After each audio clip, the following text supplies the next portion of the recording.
ಒಂದು ಮಾಡ್ಕೊಂತಾರೆ, ಬೇರೆ ಪಕ್ಷದವರು ಒಂದು ಮಾಡಿ ಡೆಲಿಗೇಷನ್ ಕಳ್ಸಿಕೊಡಂತ ಕೆಲಸ ದೊಡ್ಡ ಮನುಷ್ಯ ಪ್ರಧಾನಮಂತ್ರಿಗಳು ಮಾಡ್ತಾರೆ.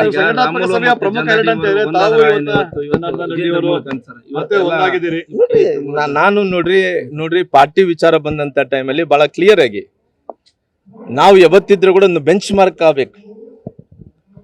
ಇವತ್ತು ಇಡೀ ರಾಜ್ಯದಲ್ಲಿ ಕಾಂಗ್ರೆಸ್ ಪಕ್ಷದ ಅವ್ರ ಬಾಯಲ್ಲಿ ಅರಕೆ ಕುರಿ ಆಗಬಾರದು.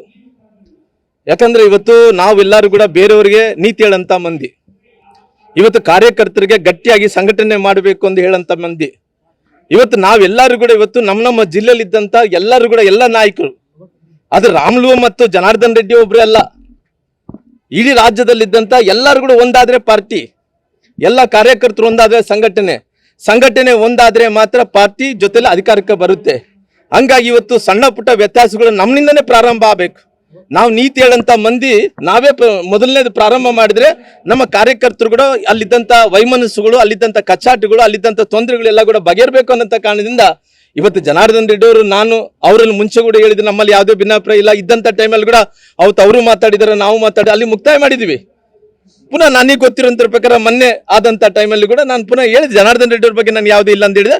ಮತ್ತೆ ನಾವು ಕೂಡಿದ್ರೆ ಕೂಡ ನನಗೆ ರಾಮುಲು ಜನಾರ್ದನ್ ರೆಡ್ಡಿ ಅವರು, ಶ್ರೀರಾಮುಲು ಕೂಡಿದ್ರೆ ಕರ್ನಾಟಕದಲ್ಲಿ ಎಲ್ಲ ಕೂಡ ಒಂದಾದಂಥದ್ದಲ್ಲ. ಇವತ್ತು ಎಲ್ಲ ಜಿಲ್ಲೆಗಳಲ್ಲಿ ನಮ್ಮ ನಾಯಕರಾದಂಥ ಬಿಜಾಪುರ ಜಿಲ್ಲೆಯಲ್ಲಿ ನಮ್ಮ ನಾಯಕರಾದಂಥ ಯತ್ನಾಳರು, ನಂತರ ಅದೇ ರೀತಿಯಲ್ಲಿ ಬಾಗಲಕೋಟೆಯಲ್ಲಿ ನಮ್ಮ ನಾಯಕರು ಅರವಿಂದ್ ಬೆಲ್ಲದವರು, ಮತ್ತೆ ನಮ್ಮೆಲ್ಲರೂ ಕೂಡ ಹುಬ್ಳಿ ಧಾರವಾಡದಲ್ಲಿ ಅರವಿಂದ್ ನಿಂಬಾವಳಿ ಅವರು, ಎಲ್ಲರೂ ಕೂಡ ಸಿದ್ದೇಶಣ್ಣವರು ಎಲ್ಲರೂ ಕೂಡ ಒಂದಾಗಬೇಕು ಅನ್ನೋಂಥ ಕಾರಣದಿಂದ ಮುಂದಿನ ದಿನಗಳಲ್ಲಿ ರಮೇಶ್ ಅಣ್ಣವರು, ಜಾರಕಿಹೊಳಿ ಅವರು, ರೇಣುಕಾಚಾರ್ಯ ಎಲ್ಲರೂ ಕೂಡ ಒಂದಾಗಬೇಕನ್ನಂತ ಕಾರಣದಿಂದ ನನ್ನಿಂದಲೇ ಪ್ರಾರಂಭ ಆಗ್ಬೇಕಂದ್ರೆ ನಾನೇ ಪ್ರಾರಂಭ ಮಾಡಿದ್ದೀನಿ. ಈ ಪ್ರಾರಂಭ ಮಾಡಿ ನಾವೆಲ್ಲರೂ ಕೂಡ ಒಂದಾಗಿದ್ದೀವಿ ಈ ಭಾಗದಲ್ಲಿ.